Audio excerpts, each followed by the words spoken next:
se parle. Il faut que je vous parle de ce que j'ai sur le cœur parce que la situation est grave et je pense pas être le seul à ressentir ça. Vous savez pas qui je suis et dans le fond, ça n'a pas d'importance. Je suis juste comme vous, un humain qui s'interroge sur son humanité.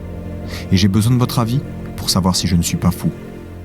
Ce qu'on a constaté, c'est qu'on peut aujourd'hui être convoqué au commissariat, arrêté, voire même condamné simplement pour avoir affiché un slogan ou pour avoir scandé un slogan manifestation. L'État français a-t-il fait passer les intérêts de Nestlé avant ceux des consommateurs ? Lorsque tu vas sur une ligne de production, c'est pas une punition, c'est pour ton pays, c'est pour la magie. Amara Djoumassi, Cédric Carton, Julien Pierrot, Moussa Silla, Philippe Leclerc, Barry Keïta, Tom Le Duo. Ce sont quelques-uns des noms des personnes mortes au travail. Faisons ensemble l'état des lieux de ce qu'on peut appeler une hécatombe silencieuse. Le 3 janvier, Cédric Chouviat est plaqué au sol par des policiers. L'autopsie révélera une mort par asphyxie avec fracture du larynx. Quand j'entends le mot violence policière, personnellement, je m'étouffe. Des incendies hors normes qui ont tout dévasté au Chili en faisant plus de 130 morts. Une sécheresse toujours plus intense au Maroc et en Espagne. Au moins 7 personnes ont trouvé la mort pendant ces violents orages et ces tempêtes. Je ne veux plus, d'ici la fin de l'année, avoir des femmes et des hommes dans les rues. En France, au moins 2800 enfants dorment dans la rue chaque soir, selon la Fondation Abbé Pierre, un chiffre record que l'association pense même sous-estimer. Alors, vous ressentez quoi au fond de vous quand vous voyez ces images ? Moi, ça me met en colère. Mais trop souvent, je me suis senti impuissant face à tout ça, et en constatant cette impuissance, j'en suis devenu résigné. Mais sans pouvoir mettre des mots sur ce que je ressentais. Puis un jour, je suis tombé sur une chanson dans le refrain de laquelle ils disent ça.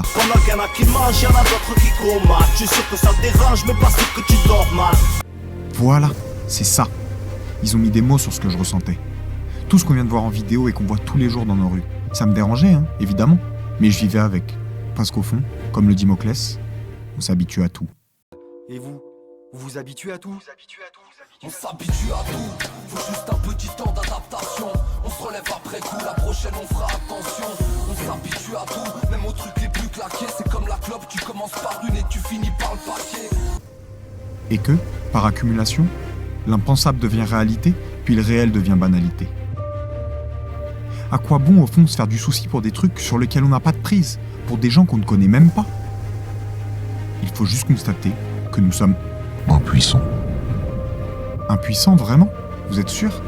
Mais on y reviendra plus tard. En attendant, j'ai mis de côté mes émotions inconfortables et avec le temps, cette distance, c'est devenu de l'indifférence. J'ai plus l'âge d'avoir la rage, j'ai l'âge de m'être résigné. Malgré ces émotions mises à l'écart, j'ai continué à écouter de la musique, beaucoup de musique. Et j'ai continué à noter dans mon cahier une phrase, puis deux, puis trois, qui venait, comme celle de la chanson d'Arcana, me faire dire « c'est ça que je voulais dire ». Je savais pas comment le dire, mais c'est ça que je ressentais. Parce que ce que j'ai dans le cœur ne se trouve pas dans un dictionnaire. Je sais pas si mes émotions, elles étaient pas dans le dictionnaire, en tout cas elles étaient pas dans mon dictionnaire. J'avais pas les mots pour les exprimer correctement. Pour certains d'entre vous, ce sera le cinéma, pour d'autres le sport. Moi, ça a été le rap qui m'a permis de poser des mots sur mes émotions et comprendre ce que je ressentais. Et récemment, je me laissais guider dans mon écoute par l'enchaînement des morceaux d'une playlist rap des années 2000 et au gré des volontés musicales de mon algo Spotify, je suis retombé sur cette merveille. Trop nombreux sont ceux qui ont oublié le passé. Flashback, on est en 2008. Qu'on se rende bien compte, En 2008, Beyoncé elle se demandait ce qui se passerait si c'était un homme.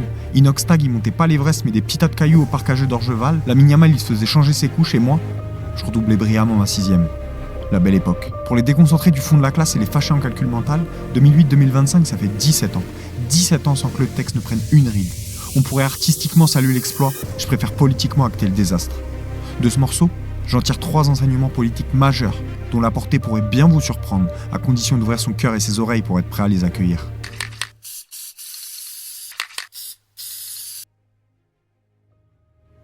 Les textes politiques, je les classerai en 2 catégories. Les premiers, et les moins importants, c'est les textes nuls, éclatés, dont voici un florilège, ou plutôt devrais-je dire, un sacrilège.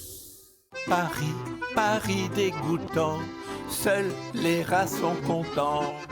Moi monsieur j'ai eu la belle vie, au temps béni des colonies. Papa je suis choqué. Ou des crevards qui pour mentir traversèrent en nageant la mer. Des fois moi je vomis. Les seconds, ce sont les textes puissants et engagés.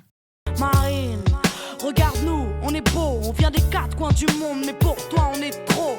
La France est un pays de flics, à tous les coins de rue y en a 100. Pour faire régner l'ordre public, ils assassinent impunément. Ni blanc ni noir, j'étais en recherche chromatique, mais le métis n'a pas sa place dans un monde dichotomique. Et ces textes, ils sont indispensables car ils alimentent le combat, soit en dessinant des lendemains désirables ou en verbalisant une colère populaire. Et c'est ça que je trouve fort et inquiétant dans le texte d'Arcana, c'est qu'il aurait dû représenter les combats d'une autre époque et prendre de l'âge. Sauf que là, le texte n'a pas pris une ride, pire même. La tendance qu'elle décrit s'est accélérée et les craintes qu'elle exprime se sont tellement confirmées. On pourrait clipper la chanson aujourd'hui qu'on aurait des jours entiers d'extraits pour illustrer chaque foutue ligne de ce texte. Les causes sont connues depuis longtemps et prenez le temps d'écouter ce titre autant de fois qu'il le faudra et vous les aurez. Marchandisation de la nature, aliénation des esprits, appétit vorace des chasseurs de profit, répression policière, tout y est. À cause de leur profit immédiat, l'avenir est gâché. Cette bande d'ingrats ont réduit la planète à un grand marché. La loi des plus riches et beaucoup crèvent avant d'être âgés. Protestation dite criminelle si tu les as outragés. Ils mentent lorsqu'ils disent que le mal-être n'est que passager. Puis s'étonnent quand la nature se rebelle comme un peuple enragé. Parle de justice alors qu'à la racine ils l'ont arraché. Les plus gros engrais sur la tête de ceux qui n'ont rien à mâcher. Font un progrès technique qui dans le fond a tout saccagé. Parle d'évolution quand notre humanité s'est fait hacher. Notre cœur ne bat plus vraiment et notre inconscient est fâché. Elle met aussi le doigt sur une partie importante du problème. Stress, angoisse, cancer, dépression, notre compte s'est chargé. Mais on ne cherche pas la cause et les effets qu'on aimerait chasser. Concentrons-nous sur l'essentiel et comprenons ensemble les causes profondes des désordres que le monde connaît pour s'organiser et les combattre. Quand le rêveur monte la lune, l'imbécile regarde le doigt. Arrêtons de regarder le doigt et fixons la lune droit dans les yeux pour tracer notre chemin jusqu'à elle, quoi qu'il en coûte. Kenny Arcana m'a aidé à tracer le mien. Trouvez ceux dans vos proches, dans vos artistes préférés, qui vous aideront à tracer le vôtre, sans jamais perdre de vue ce soupçon d'humanité qui nous relie tous les uns aux autres.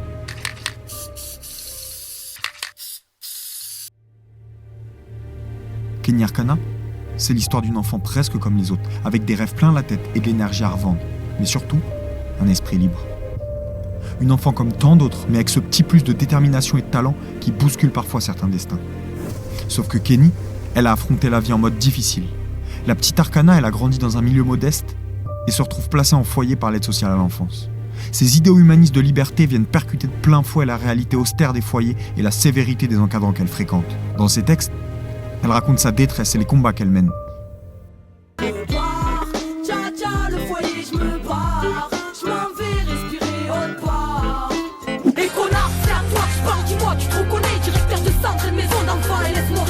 Où elle raconte l'adversité qu'elle a dû surmonter pour se défaire des stigmates que la société colle sur celles qui, comme elle, ne se conforment pas.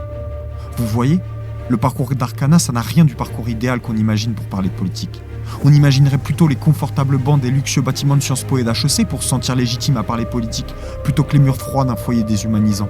Pour se sentir légitime à décrypter le monde, à exprimer sa colère et la crier à tout le monde.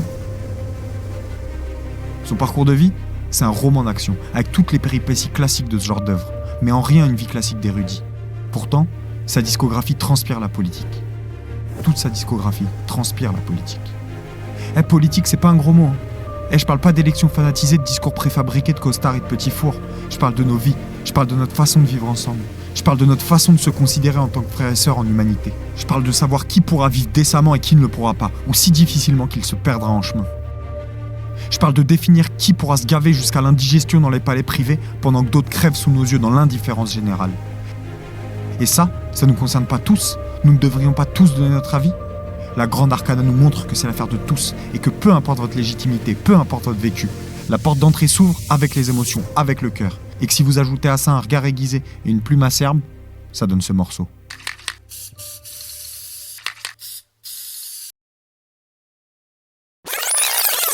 Il faut juste constater que nous sommes impuissants. Impuissants, vraiment ? Vous êtes sûr ? Mais on y reviendra plus tard. Elle nous donne une réponse dans cette chanson. Elle nous montre que c'est pas vrai. À force de côtoyer l'horreur, nos cœurs sont devenus glacés. On l'a vu, on est poussé à ne plus s'indigner, à s'habituer à tout, c'est humain. On met à distance nos émotions et tout ce qu'on constate tous les jours ne nous émeut même plus. C'est triste, mais c'est comme ça s'explique. Mais le passé est passé, maintenant, seule compte la question cardinale. Est-ce que tu ressens de la colère en regardant les images du début de la vidéo ? Toutes ces injustices, elles provoquent de la colère en toi ? Si c'est le cas, la réponse elle est simple. Au nom de la dignité humaine, nous avons dit assez.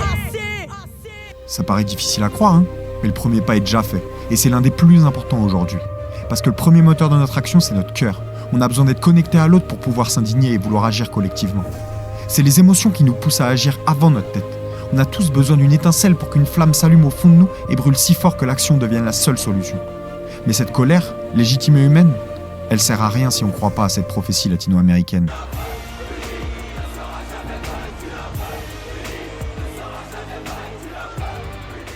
Tant qu'on ne prend pas conscience de notre force collective immense, cette accumulation de rage, elle aboutit, comme on a vu, à un rejet de notre humanité pour faire face aux injustices du monde. On est obligé de se séparer de nos émotions car elles deviennent trop difficiles à supporter tout seul. Et dans un monde où l'égoïsme et l'individualisme sont érigés en valeur, on est poussé à ça, à se démobiliser collectivement. Mais au nom de notre dignité humaine, on va dire assez, on va exprimer cette colère, encore et encore, ensemble et ensemble. Cette colère, elle doit nous amener à nous demander pourquoi. Pourquoi les choses sont comme elles sont. Tout est politique, et les règles sont efficaces seulement si on les accepte docilement. Personne dans le monde ne marche du même pas. Leurs règles ont toute une tombe, c'est ça qu'ils ne comprennent pas. Comprenons ensemble qu'elles ont toute une tombe et qu'aucune n'est immuable. Pourquoi on en est là aujourd'hui ? Eh bien c'est pourquoi il nous aidera à mieux comprendre le monde, pour diriger notre colère et ainsi transformer la colère en révolte.